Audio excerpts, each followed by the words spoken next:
Hello and welcome. This is Kristen from the Online Selling Show, and I am here back with a part five, I think. Or am I six now?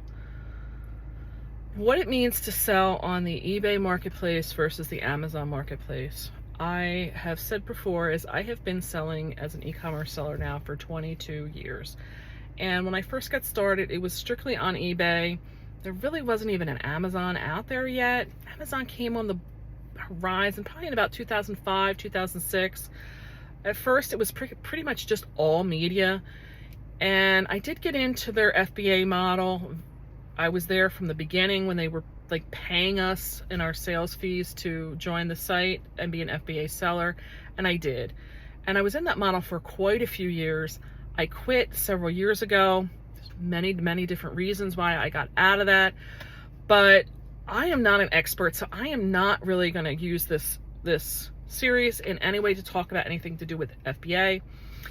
There is many other YouTubers out there that are doing it, and I would highly recommend that you go check them out if you're looking to do that, to get what is the most current. They constantly change what's going on in that program, so you must go find somebody that is actively doing it to understand what you're getting into. And I'm not saying it's all bad, but I'm just saying there is a lot to it, and you need to understand it by somebody who's doing it all the time and is current in that. If you're not familiar what it is, it's fulfillment by Amazon. And what that means is you as a seller fill a box with all of your goods, a lot of goods in one box. You ship it off to the Amazon warehouse, and then as it sells on their platform to these end buyers, their staff, meaning the Amazon staff, will pack these items to that end consumer on your behalf. And they charge you quite a bit of money for this, truthfully, they do. So I'm what's known as a fulfillment by merchant, which means the goods are in my warehouse, and as it sells, I ship it to the end consumer ourselves, which allows me to also still have product there that I'm selling on my eBay platform to those buyers as well. So it's not that much different for me in the shipping to either one of these people. So as I was trying to wrap up the last episode one, I went through like, what is the buyer's expectation? And, like, what is the differences between the platforms on how you're able to get the product listed and shown and sold to these people. The second one was kind of like some differences in what is the rules for the marketplace as a seller, and just some cleanup things in there about their different rules. The third one was me talking about the shipping and the shipping costs and that type of thing, and the differences of presentation to them and speediness that you have to take. The fourth one was me talking about the money and some of the other differences of what happens in there. And then that led me to, I guess, 5, which is where we are today. So today is me talking about how do you get rated? Because I started to think about it at the end of the last video, and it was like, you know what, there's feedback. But there's feedback from the buyer, and then there's the feedback that is going to be grading you on your, basically how your product is going to be presented to the online world. So what's going on here is, I'm going to go through eBay because I think it's a much easier place to talk about for this. eBay, what they're looking for is they're going to look for the buyers to leave feedback for you. Yes, you can leave feedback as a seller to the buyers, and the buyers love to see that you left them a glowing review, but I've been doing this, like I said, since 2002, and way back when, you didn't even have to get into a transaction with somebody. You could have just gone on somebody's platform and said they were an whatever, and left them a negative feedback. But then it evolved into, you had to be into a transaction. You could leave negative for buyers because they didn't pay, and you didn't like the tone of their message to you, so you could leave them a neutral. And it was this back and forth of what could happen.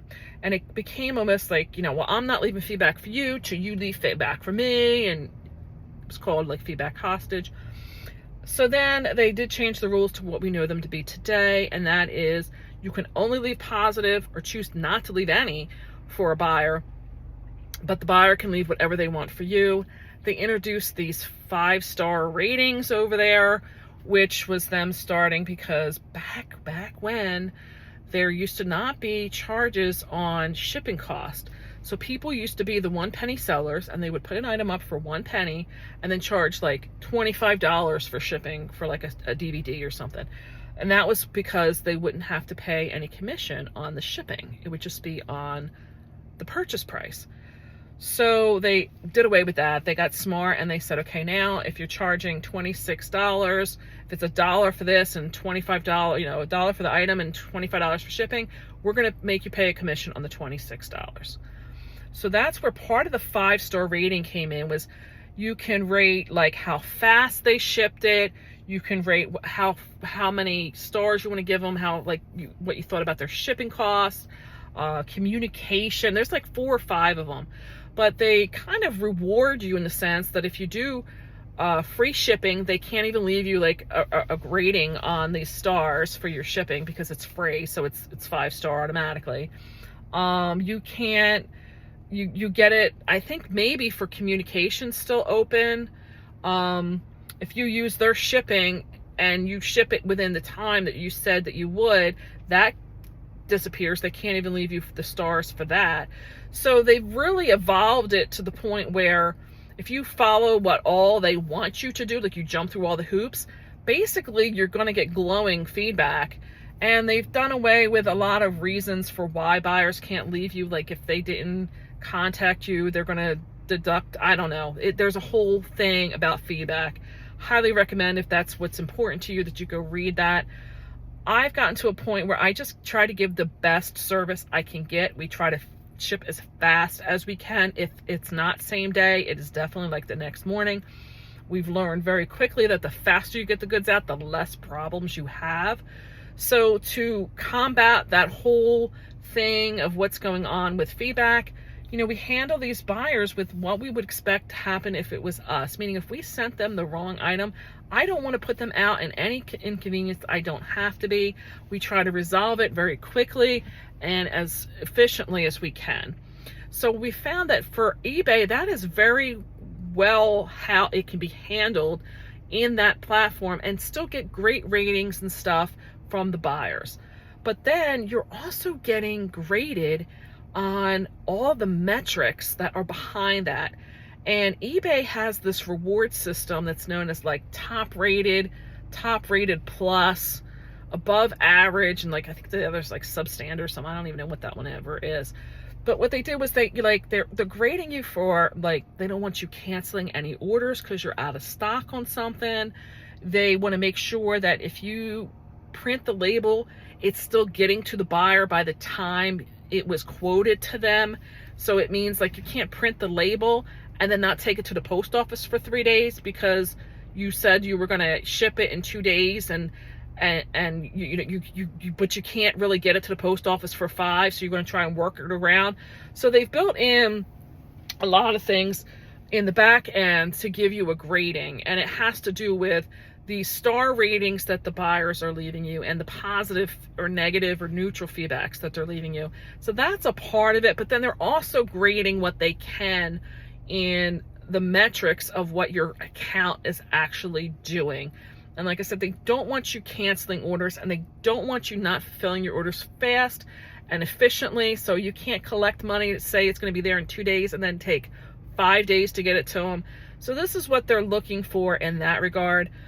Some of it is also like they're looking for so many transactions and so much volume of sales before they get you to that point of being a top rated seller.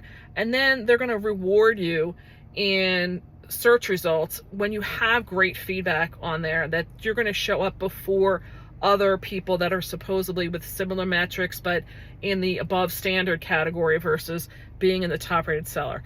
I've been doing this for so long. I've been in primarily always been in top rated seller. Can I say if there's been a difference? I haven't done enough research to really speak on that. But that is kind of how the metrics on eBay works. It is much more simplistic over there. And like I said, if you just do the right thing on that platform, for the most part, you're fine. All right, so now what is the difference of metrics and how it works for you on Amazon? Amazon, they're the big dog in the show. I get that, but they make things sometimes a lot more complicated. So most of the time, again, I think a lot of the buyers on Amazon don't recognize that they're not buying from Amazon. So I'm going to tell you, I could have 100 sales on eBay and I'll probably get 60 to 70 feedbacks left for me out of those 100 sales. Even if we'll just roll with 50. Let's just really go with 35. I could have 100 transactions and 35 will leave me feedback. If I did 100 transactions on Amazon, I may get one. And I'm going to tell you, when you get feedback on eBay, they're writing these glowing reviews about how you package the item and what they're going to do with the product and how much pretty the box was. I mean, they'll tell everything under the sun. You get on Amazon, just be like, it was okay. That's it. That's what they tell you. They don't converse. There's nothing. If you got the feedback. So I guess that leads to the next thing too, because that was just making me think of something else. But so they realized, I think very quickly on the Amazon marketplace, that they're not going to be able to get how to rate their sellers based on customer interaction, because these customers weren't really leaving anything, truthfully. And then you have an issue where sometimes they're leaving like product reviews there instead of the actual review of the seller for you. So, that became, I mean, obviously most of the time, they're not going to leave glowing reviews of the product. They're going to say like, this doesn't hold a charge for very long. That's their whole review. It's like, well, what does that have to do with me? I can't help that, I mean, I don't even know how, like, what are you doing? Maybe maybe it's a phone and you're on it for 4 hours straight and now it's dead. I mean, you don't know how to answer or respond to that. So they started creating a lot of other metrics, and they're doing a lot of some of what eBay's doing, where they're looking at how quickly you mail the package out, how quickly the buyers are getting it, how are you canceling, under what are you saying, like, is your need for why you have to cancel. But then there's a whole other side of metrics that has to do with FBA. I'm not even touching on that. I said I'm not getting into that. But then they get into, now they've started this like customer voice or something. I don't even understand that one. And it's allowing the buyers to basically, under like incognito, say whatever they want to say about you.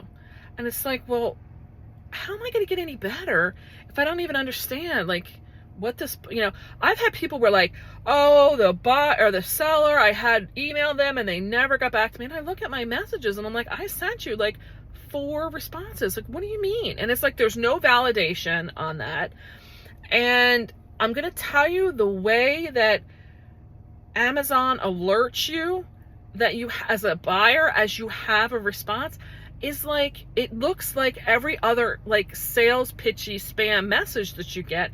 And it's not like it's showing up as like a pop-up on your screen or anything. So for you to see or understand that you got a response is really non-existent on Amazon. So and you can't grade them. Like, they don't want to hear any responses from you. They think that like everything, I've given up trying to go in, and honestly, I've tried to be like positive and giving criticism to them and try to give them, they don't want to hear about any of that. I'm telling you, Amazon is very buyer centric. They're doing what they want for the buyer, and they don't really care about their third party sellers. They may act like they do. I've been doing this with them for long enough. I'm telling you, there's many small little things that they could have implemented, and they just don't. And I don't know why. Maybe it's a development thing with the whole website, that it would, take too much effort. I don't know. I'm not here to totally just bash them, because I've just had to learn how to work with it. And that's just the reaction. If you're going to do it, you have to learn how to roll with things. You're constantly getting changes with them, and that's just, you're going to get it at some of the most inappropriate times. You may think you're dealing with a big company, so you're not going to have certain problems or issues, and it doesn't matter. You'll still get them. I mean, a perfect example is every year, without fail, there is a day that something will happen, and trying to print postage will be a problem, and you won't be able to get into your site to see your sales or print postage, and you're still expected to get them out. How do you do it? You have to learn how to have workarounds. I have multiple different subscriptions and different other plans so that I can get to those. And I've had to learn how I have to work ahead so that I don't get caught with my pants down, as the saying goes. So understand that your metrics are the drive in either one of these platforms. But here's the other thing that happens on Amazon. Amazon looks at the ratings that the listing page gets. So if you were selling lipstick and it keeps getting comments left that, let's say, the color isn't the true color in representation, they're going to expect you to do something about this listing. And it's like, well, I can't change the listing. Like, what am I going to do? They expect you as the seller to not sell that product then, or make changes so that it's more representative to the buyer. I mean, if something sells as 6 inches and the buyer keeps saying that it's smaller than expected, like, what are you going to do? It's 6 inches. 6 inches to 6 inches. No, they expect you to do more. Make video to show the representation. Like, their answer is not going to be that you can just say, I can't do anything about it. And what happens is, when these complaints keep coming in, they're going to now, when somebody's looking for, like, in my example, let's say like the pink lipstick or something, they're not going to start, when they start getting bad reviews on something, they start burying that listing. So that may have been the best seller you ever had, and you may be the best person and 100% on everything for your metrics, but now all of a sudden people want to start bashing that because maybe they heard that all of a sudden, like, it's made with some oil that they didn't want or something in it. Now people want to start leaving bad reviews. That's going to tank the listing, and there's nothing that you can do about it. You're not going to change that this oil is what's in this lipstick or something. I mean, I'm just making something up off the top of my head, but you're just going to, it's just going to tank the listing, and it's like, okay, well, now I got to go find something else. So I say all of this. I mentioned that I do wholesale. I mentioned that I want to get out of the wholesale business model because it's a lot of moving parts. I think in this series, you're starting to understand what I'm talking about in the moving parts, and you just have to learn to accept what you can change and what you cannot change. That's why I'm looking to get back to just being very simplistic. Again, if you're looking to get into wholesale, this series may have been very helpful for you. If you're in that marketplace where you're saying, like, I'm selling used goods, what's this going to be? I think my message on most of this is that most of the used goods really are not, they're just not worked, they're not made to be worked into the catalog pages of Amazon. Like I said, media products are basically their own little sub-entity. I'm not saying in the media products at all, but, you know, like I said, you're not going to sell like used perfume on Amazon. I don't even believe that eBay's allowing you to do it anymore. But, you know, there's just certain things that lend itself to being sold on the eBay platform that you're never going to be able to convert over to Amazon. It's just not built for that. You just need to understand that. And I'll leave you with this one thing that came up to me as I was going through this, and that is that buyers on eBay are very conversational. They want a little bit more personal interaction with you. You're going to find that in the way that they email you. You're going to find that in the feedback that they're going to leave for you. And you just really, if you're a person who, I'm just thinking of my husband right now because he's like, oh my God, why are they telling me all this stuff? That's what they do. I don't know how else to explain it to you. They love to tell you how they bought this because it reminds them of their grandmother and this recipe. And just understand that a lot of what you're finding with the buyers on eBay is much more personal. And the buyers on Amazon, they just want to touch and go. Like I said, when I was talking about, like, what they'll leave you in a feedback, they'll just say, it was okay. You may get some of that on Amazon, but go in and look at the feedbacks of the people you're buying from on eBay. You'll see what I'm talking about. Some of these things have, like, shooting stars and laughing emojis and, oh my God, all kinds of stuff. You're not finding any of that on Amazon. Maybe in the product reviews, you'll find people that are really putting these personable responses in there. But for the most part, for people's feedback, it's not even the customer interaction to me.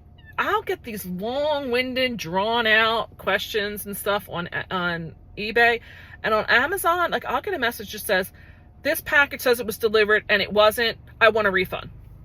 Nothing else. That's just it. I want a refund. It didn't arrive today. I want a refund. Telling you, eBay, there's people, there is nothing that you're going to get like that with them. I'm telling you, they're going to leave you these big, drawn out, I checked every neighbor, it wasn't here, can you tell me where my package is? That's just what they are.